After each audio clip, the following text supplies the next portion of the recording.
Hi, this is Kathy Sammons. Just got back from the Y and I wanted to cut this video. I've been reading a book called The Courage to Be Free by Guy Finley.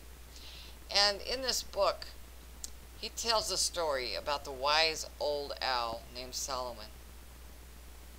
Solomon, his job was to fly around the countryside, just keep an eye on things.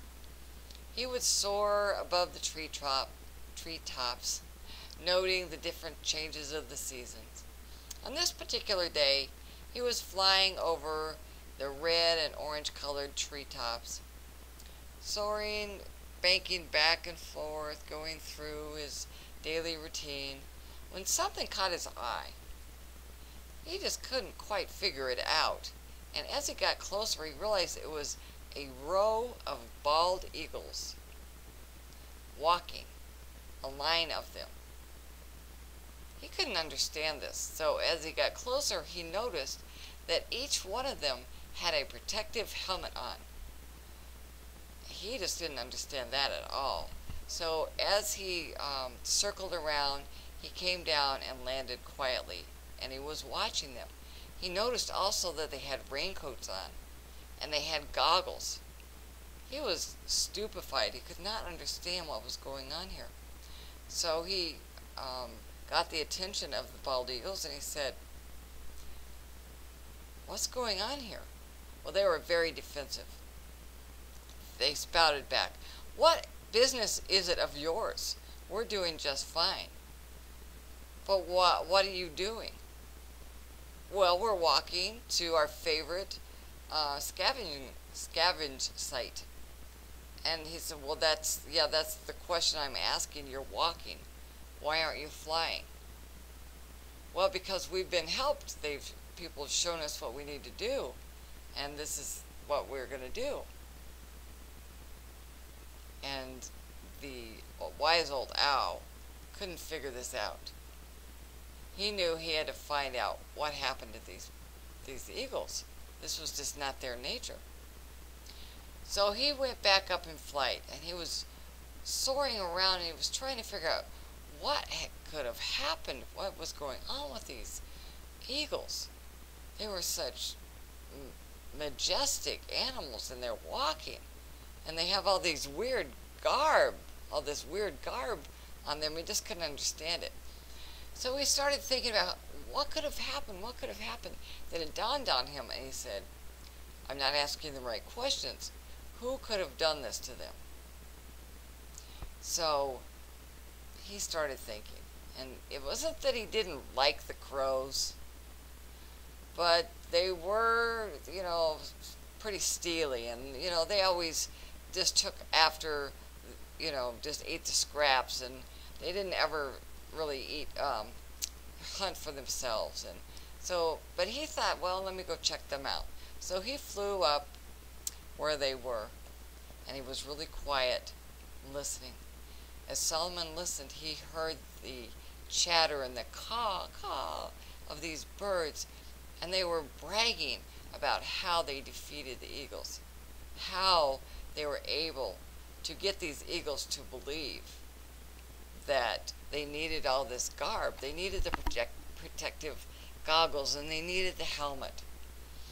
And they were fighting amongst themselves, trying to take credit. And one of them said, "Well, I should have got the most credit because I was the one that convinced them that they needed that bag. They could fly with the garb on, the glasses and the helmet and the raincoat, but what really landed the eagles was that bag that I told them that they needed to carry around with them." Solomon heard enough.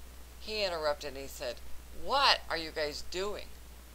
What are you guys doing?" And they said, "Well, we're taking care of the eagles. We're helping them out." And Solomon said, "No, you're not." And in fact, one of the crows piped up and said, "Well, I am the one that gave them that map that they need. Without that book, they would be lost." So Solomon left the crows to go find the eagles. So as he approached the eagles, he saw them all standing Actually, he couldn't find them at first. And so he finally found the eagles. And they were fighting amongst themselves over a dead fish that had been just totally picked apart. And they were all fighting over that. And he knew that it was not the eagle's nature to fight over the scraps of meat. He just couldn't stand it. So he went in between all of these eagles that were fighting amongst themselves, put himself in danger. Solomon knew he had to try to get to these eagles to try to get them to understand what was going on. He yelled at them, "Stop! Stop! What are you doing?" And the sound of his voice made the eagles stop. He said, what are you guys doing? This is not your nature. This is not how you should be. And so they backed off. And then he yelled at them again.